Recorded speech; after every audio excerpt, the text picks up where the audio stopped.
کیونکہ شیطان کہے گا بھائی تیرا دل میں نا مسلسل گناہ کا خیال آئے گا، تو ایک دفعہ کر لے. شیطان کو بولو کہ آنے دو خیال آنے سے گناہ نہیں ملتا، میں نے اللہ کے حکم پہ چلنا ہے، اللہ کہہ رہا ہے نہیں کرو. اب ساری زندگی بھی خیال آتا رہے، گناہ کا خیال تنگ کرتا رہے، تو کرنے دے تنگ، اس پہ آپ کو ثواب ملے گا. لیکن یہ کر لینا کہ جی چونکہ دل بار بار تنگ کر رہا ہے تو ایک دفعہ کر لو تاکہ دل صاف ہو جائے، یہ نہیں ہو سکتا بھائی. وقتی طور پر دل جو ہے مطمئن ہو جائے گا، اس کے بعد دل کا پھر دوبارہ دل کرے گا، وہ کہے گا پھر کرو کرتے رہو، پھر تو زندگی برباد ہو جاتی ہے لوگوں کی گناہوں میں پڑ کے. تو اپنی جان پہ رحم کریں.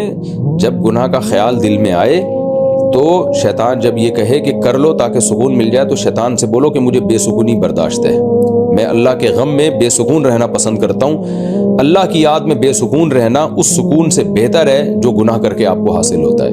کیونکہ اللہ کی یاد میں بے سکونی کا انجام سکون ہے، اور اللہ کو ناراض کر کے جو آپ سکون حاصل کرتے ہو اس کا انجام بے سکونی ہے. تو اس لیے کچھ دن تک آپ کو خیال آئے گا، جب آپ چھوڑ دیں گے نا کچھ دن تک دل تنگ کرے گا آپ کو، اس کے بعد آپ کو عادت ہو جائے گی گناہ سے بچنے کی. اس لیے یہ طریقہ اختیار کریں. اور دوسری بات، جب بھی گناہ ہو جائے 2 رکعت پڑھ کے توبہ استغفار بھی کریں اور اپنے آپ کو سزا بھی دیں. کچھ جرمانہ رکھیں اپنے اوپر یا روزہ رکھیں، روزہ رکھ کے سزا دیا کریں تاکہ صرف توبہ نہ ہو بلکہ سزا بھی ملے.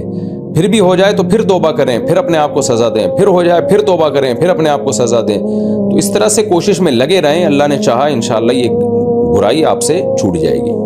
لیکن کمپرومائز نہ کریں گناہ کے ساتھ کہ جی مجھ سے تو چونکہ چھوٹ ہی نہیں رہے تو میں اب ہتھیار ڈال کے بیٹھ جاتا ہوں، میرے سے نہیں چھوٹ رہا. تو اللہ کہتا ہے جب تو خود نہیں بچنا چاہتا، تو نے کمپرومائز کر لیا ہے جہنم میں جانے پر، تو راضی ہو گیا، تو پھر میں بھی تجھے نہیں بچاؤں گا جہنم سے.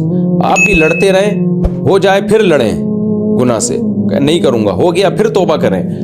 تو اللہ سے بھی امید ہے کہ اللہ تعالیٰ بخشش کر دے کہ بھائی کوشش میں لگا ہوا تھا یہ.